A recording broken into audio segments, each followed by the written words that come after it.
Welcome to the series of Bhagavad Gita chapters. Chapter 3 of the Bhagavad Gita, Karma Yoga, elaborates on the philosophy of selfless action. Krishna explains the importance of performing one's duty without attachment to the results. This chapter addresses the confusion that Arjuna has regarding action and inaction, providing a clear path for leading a balanced and righteous life through dedicated action. Verses 1 to 2. Arjuna's confusion. Arjuna, torn between the paths of renunciation, knowledge, and engagement, action, seeks guidance from Krishna on the superior path for spiritual growth. Verses 3 to 10. Necessity and superiority of action. Krishna explains that action is inherent in human nature and essential for sustaining life. He advises Arjuna to perform his prescribed duties diligently without attachment to results, emphasizing that even the maintenance of the body is impossible without action. Krishna introduces the concept of sacrifice, yajna, as a means to harmonize individual duties with cosmic order, stating that neglecting one's duties disrupts societal balance. Verses 11 to 20. Duty, sacrifice, and cosmic order. Krishna elaborates on the reciprocal relationship between humans and the gods through sacrifice.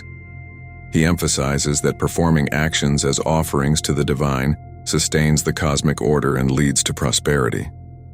Krishna cites the examples of enlightened kings like Janaka, who performed their duties selflessly as a service to society and set an example for others. Verses 21 to 30. Leadership and selfless action. Krishna emphasizes the influence of leaders and their responsibility to set a positive example by performing their duties selflessly. He advises Arjuna to act without attachment, guiding others towards righteousness without disturbing their understanding. Krishna highlights the importance of cultivating detachment and self-control, emphasizing that understanding oneself as distinct from the body and mind helps in mastering desires and achieving inner peace. Verses 31 to 43. Following divine teachings and mastery of desires. Krishna stresses the importance of faithfully following his teachings without envy, warning that disregarding these teachings leads to ignorance and loss. He explains that everyone acts according to their nature influenced by the modes of material nature. Gunas. Krishna advises performing one's own duties diligently rather than imitating others' duties. He identifies desire and anger as enemies that delude the soul and lead to sinful actions, advising control through self-awareness and detachment. Krishna concludes by urging Arjuna to conquer desires and attain self-mastery through disciplined action and focused determination. If you like to listen all verses one by one, continue watching the video or skip to next chapter. Verse 1. Arjuna expresses his confusion to Krishna, asking why he should engage in this dreadful war if Krishna considers knowledge superior to action. Verse 2. He seeks clarity, feeling torn between Krishna's advocacy for knowledge and his call to action, and requests Krishna to decisively instruct him on the path that is most beneficial. Verse 3. Krishna explains that there are two paths to self-realization: the path of knowledge, Jnana Yoga, for the contemplative, and the path of action, Karma Yoga, for the active. Verse 4. Krishna emphasizes that one cannot achieve freedom from karma merely by renunciation or inaction, as everyone is driven to action by their inherent nature. Verse 5. He points out that no one can remain inactive even for a moment, as everyone is compelled to act by the modes of nature, gunas. Verse 6. A hypocrite is one who outwardly restrains his senses, but inwardly dwells on sense objects. Such a person is deluded. Verse 7. Krishna praises the one who, controlling the senses with the mind, engages in selfless action without attachment. This person excels in Karma Yoga. Verse 8. He advises Arjuna to perform his prescribed duties, as action is superior to inaction. Even the maintenance of the body would be impossible without action. Verse 9. Krishna states that all actions, except those performed as a sacrifice, bind one to the material world. Therefore, Arjuna should perform his duties as an offering to God. Verse 10. Krishna explains that at the beginning of creation, Brahma created humans along with sacrifices and blessed them, saying that they would prosper through sacrifice and fulfill their desires. Verse 11. Krishna describes the reciprocal relationship between humans and the gods. By performing sacrifices, humans please the gods, who in turn provide for their needs. Verse 12. He warns that those who enjoy the gifts of the gods without offering anything back are thieves, highlighting the importance of reciprocity. Verse 13. The righteous who eat food that remains after offering it in sacrifice are freed from sin. But those who prepare food for their own enjoyment are eating sin. Verse 14.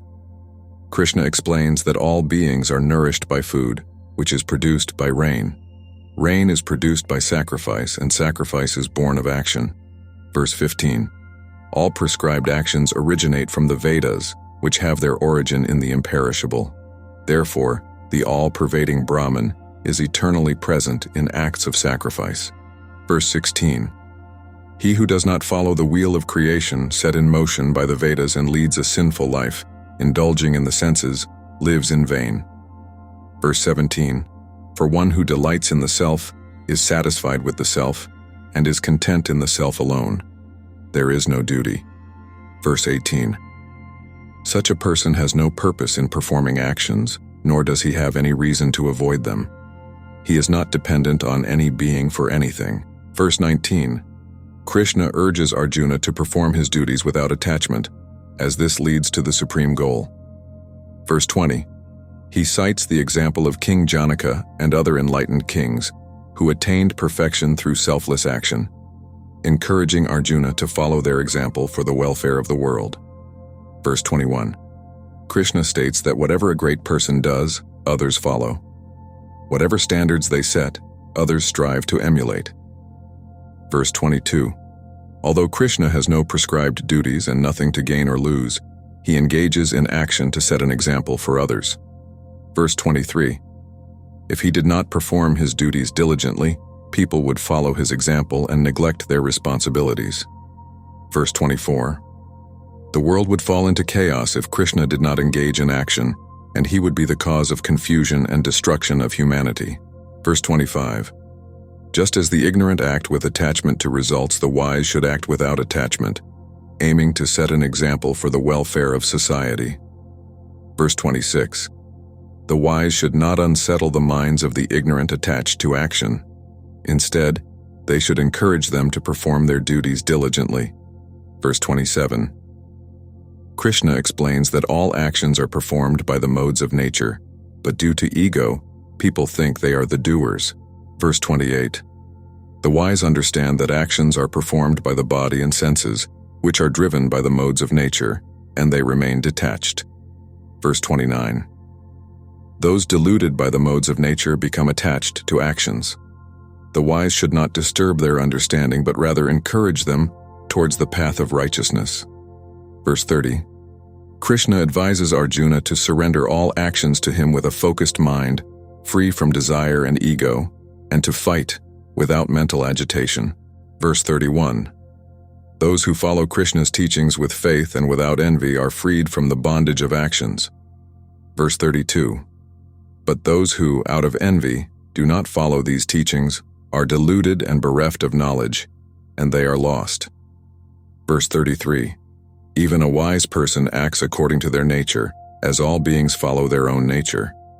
Resistance is futile, as nature's force is strong. Verse 34. Attachment and aversion are rooted in all sense objects. One should not come under their sway, for they are obstacles on the path. Verse 35. It is better to perform one's own duty imperfectly than to perform another's duty perfectly. Following one's own nature, even if flawed, is safer than embracing another's, which brings fear. Verse 36. Arjuna asks Krishna what impels a person to commit sin, even against their will, as if forced by some power. Verse 37. Krishna explains that it is desire and anger, born of the mode of passion, that are insatiable and greatly sinful. They are the enemies that cause a person to sin. Verse 38. Just as fire is covered by smoke, a mirror by dust, and an embryo by the womb, knowledge is covered by these insatiable enemies. Verse 39. Krishna states that desire, which is like a constant enemy, covers one's knowledge and deludes the embodied soul. Verse 40. Desire resides in the senses, mind, and intellect, deluding the individual by veiling knowledge and inciting attachment and aversion. Verse 41. Krishna advises Arjuna to control his senses from the beginning and slay the sinful desire that destroys knowledge and self-realization. Verse 42. The senses are superior to the body, the mind is superior to the senses, the intellect is superior to the mind, and the self is superior to the intellect. Verse 43. Knowing oneself to be transcendental to the intellect, Krishna advises Arjuna to control the mind with determination and to conquer the enemy, which is desire. Thank you for watching my video. Please like and subscribe my channel for more videos.